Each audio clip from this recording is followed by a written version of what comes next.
Halo semuanya, di sini saya Rahendra dan teman saya Catur ingin memaparkan sebuah materi yang berjudul karakteristik dan pendekatan pengendalian kualitas dari mata kuliah kendali mutu. Semoga yang dipaparkan nanti dapat bermanfaat bagi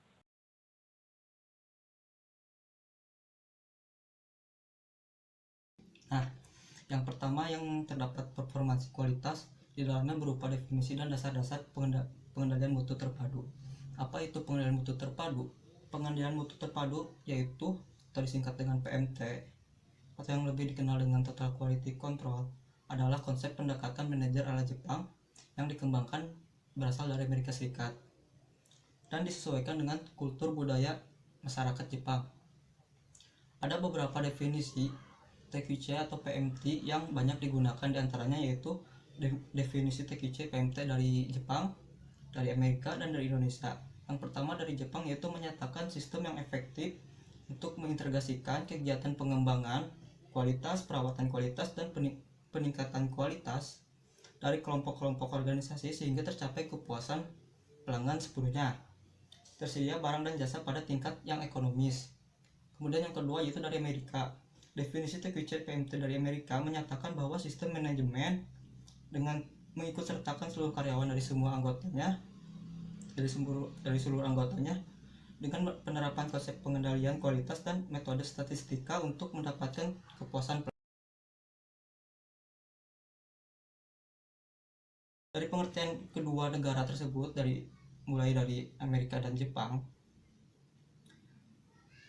bahwa TQC berfokus pada 3 hal, yaitu kualitas produk, proses pengerjaan produk, dan kepuasan konsumen sehingga mendapat feedback yang baik yang mampu mendorong niat produsen untuk meningkatkan lagi produk.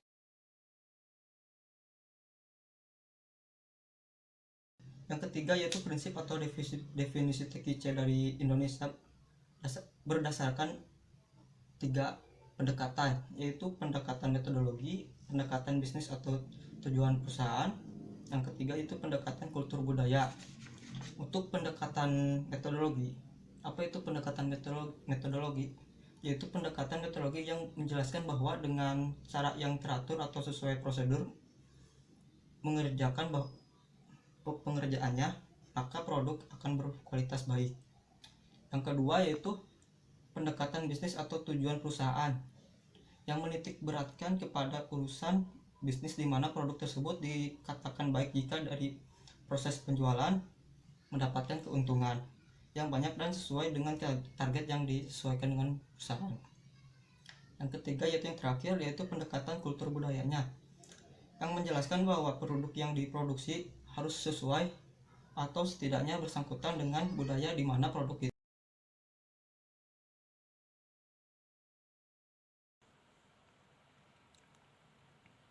terdapat beberapa hal yang menjadi perhatian untuk menentukan kualitas dari suatu produk, yaitu product or service quality, yang dimana kualitas atau produk atau jasa yang dijelaskan atau kualitas yang dapat dinilai dari produk atau jasa itu sendiri berupa ketertarikan dari produk atau jasa itu.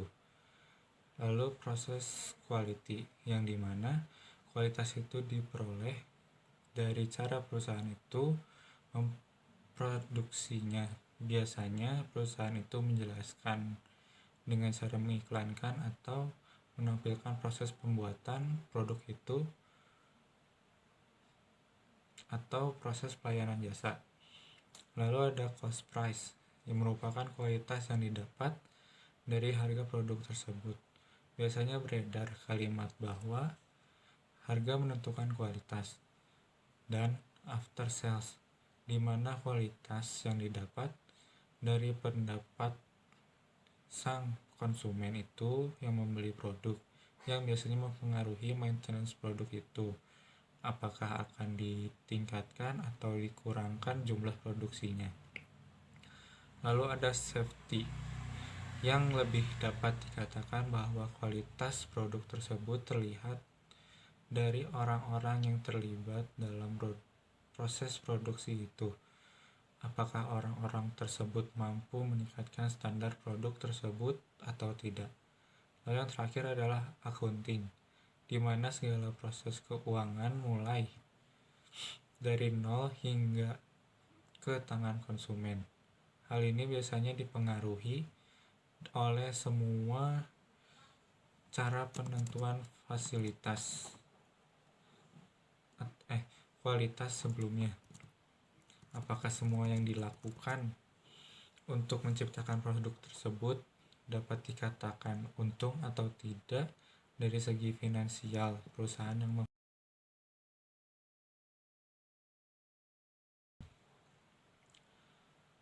semua hal yang dilakukan untuk mencapai standar kualitas yang baik perlu dilakukan sebuah pengendalian atau kontrol dari setiap hal. Hal ini dilakukan agar konsumen mendapat apa yang diharapkannya dari produk tersebut. Biasanya proses kontrol ini sangat terpaku pada perkembangan zaman. Akibatnya produk yang dihasilkan diharapkan dapat dinikmati pada zaman dari produk itu diciptakan. Menurut ahli, Garvin dalam artikel bukunya yang bernama Fundamental of Quality Control dan Improvement menjelaskan beberapa cara untuk mendefinisikan kualitas, yaitu yang pertama ada transcendent yang berfokus apakah produk itu baik atau buruknya bagi konsumen. Yang kedua adalah product based, yang ketiga user based, yang keempat manufacturer based ini produk yang baik sesuai dengan desain cetak merupakan statistika. Proses kontrol merupakan cara pengumpulan dan analisa data yang diselesaikan dengan cara metode practical quality. Hal ini dilakukan dari pengamatan beberapa kasus cacat produk yang dimana dijadikan acuan untuk meningkatkan standar produk yang sudah dikatakan selesai atau produk yang sudah selesai namun standar itu merasa kurang. Hal ini dilakukan dengan cara pembuatan control chart. Control chart dilakukan untuk mengawasi perkembangan sebuah produk. Hal ini biasanya dilakukan untuk menentukan standarisasi produk dalam bentuk numerik berupa rentang standar. Terdapat 3 bagian rentang, yaitu upper control limit, di mana produk dikatakan melebihi harapan atau di atas standar yang ditentukan. Lalu lower control limit, di mana produk tidak sesuai harapan atau di bawah standar yang ditentukan. Dan yang menjadi standar yang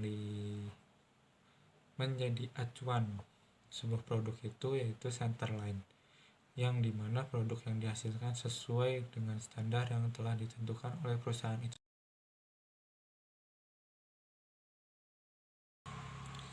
Jadi secara singkat, statistical process control dilakukan untuk menjaga dan memperbaiki kualitas produk sesuai dengan harapan yang diharapkan oleh perusahaan itu sendiri.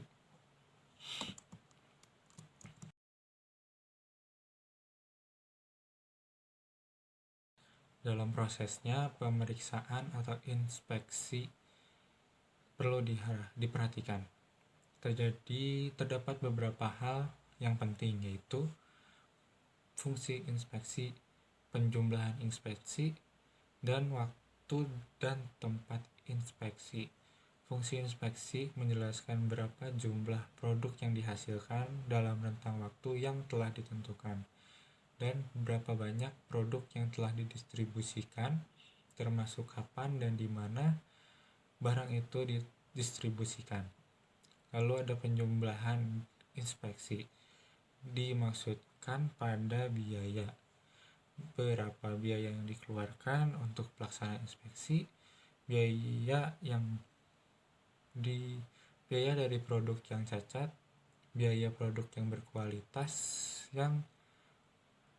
berkualitas lebih rendah atau lebih tinggi dari ketentuan yang ditentukan. Lalu ada waktu dan tempat inspeksi. Berfokus pada tracking atau pendataan keseluruhan proses, dari bahan baku, tempat produk akan dipasarkan, pembiayaan saat pemprosesan, waktu dan jumlah cacat produk, dan lain sebagainya dalam rentang waktu perancangan hingga penjualan produk itu dibuat.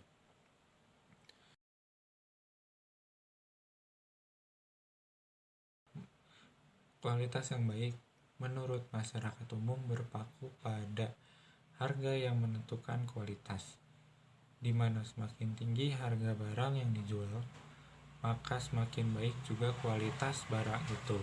Namun, semakin rendah harga barang yang dijual, dapat dikatakan kalau barang tersebut jelek atau berkualitas buruk. Namun sebenarnya pernyataan itu salah.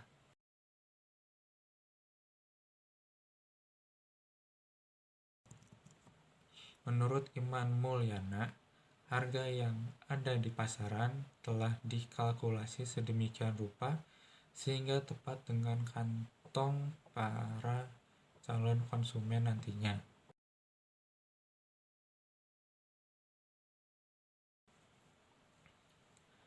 Harga yang beredar di pasaran telah diperhitungkan dari segi standar produk, perbaikan produk, hingga mendapat standar yang sesuai dengan fungsinya. Desain dari produk itu apakah dapat menjadi minat calon konsumen untuk ingin memilikinya atau tidak, dan kontrak atau hubungan baik dengan pemasok bahan baku dari produk tersebut dengan perusahaan.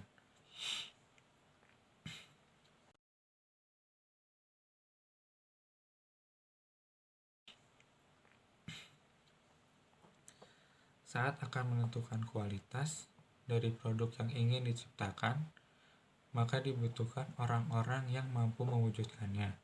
Maka diperlukan Quality Control Circles. Quality Control Circle atau QCC merupakan sekelompok orang yang memiliki tujuan yang sama untuk menciptakan suatu produk yang mereka anggap baik, namun masing-masing orang tersebut memiliki fungsi yang bermacam, sehingga perlu dibentuk kelompok yang lebih kecil lagi di dalamnya, namun memiliki fungsi yang sama. Dalam artian mudahnya, bahwa kelompok tersebut adalah perusahaan itu sendiri, yang memiliki bagian yang bekerja di bidang masing-masing, seperti bagian pemasaran, bagian peralatan, bagian keamanan dan kenyamanan, serta bagian lainnya.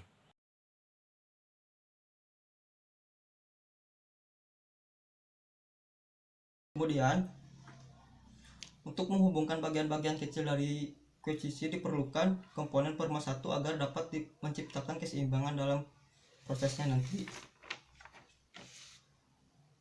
Apa itu QCC? QCC atau Qualitas Control Circle yang terdapat pada sikap dan prinsip mentalitas dasar PMT atau QCC. PMT atau QCC adalah merupakan suatu sikap mental dengan proses produksi barang dan jasa yang akan menghasilkan kualitas bermutu tinggi. Hanya mungkin dapat mencapai jikalau terdapat pengendalian mutu dalam setiap tahapan dan proses produksi yang berlangsung. Ada beberapa orientasi pada prinsip-prinsip dasar PMT atau TQC yang harus diperhatikan, yaitu orientasi kepada pelanggan, berorientasi kepada cara kerja tim. Yang ketiga yaitu orientasi pada pengembangan sumber daya manusia. Dan yang terakhir, orientasi pemecahan persoalan secara objektif. Yang pertama yaitu orientasi kepada pelanggan, yaitu menjelaskan tentang bahwa setiap produk yang digunakan atau yang dipasarkan itu berfokus kepada konsumen. Yang kedua itu bekerja sama secara tim. Kerjasama secara tim merupakan hal yang mendasar dalam hal berkomunikasi antar orang atau kelompok orang yang berbeda latar. Yang ketiga yaitu perencanaan masalah secara objektif. Semua harus dilakukan. Kemudian untuk menghubungkan bagian-bagian kecil dari kuisisi diperlukan komponen per 1 agar dapat menciptakan keseimbangan dalam prosesnya nanti. Apa itu kuisisi? Kuisisi atau kualitas kontrol circle yang terdapat pada sikap dan prinsip mentalitas dasar PMT atau kuisisi. PMT atau kuisisi adalah merupakan suatu sikap mental dengan proses produksi barang dan jasa yang akan menghasilkan kualitas bermutu tinggi. Hanya mungkin dapat mencapai jikalau terdapat pengendalian mutu dalam setiap tahapan dan proses produksi yang berlangsung. Ada beberapa orientasi pada prinsip-prinsip dasar PMT atau TQC yang harus diperhatikan, yaitu orientasi kepada pelanggan,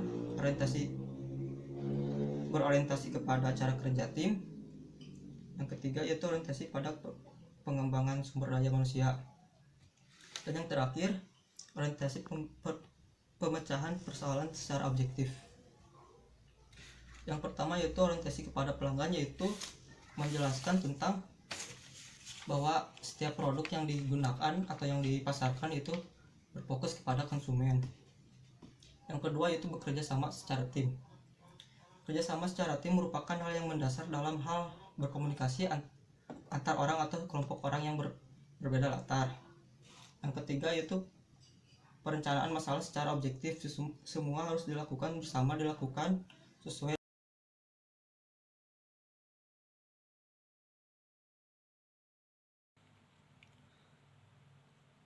Sekian pemaparan dari kami.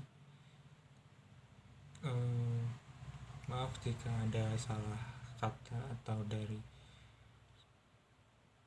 materi yang dipaparkan ada yang kurang dimengerti, mohon dimaafkan.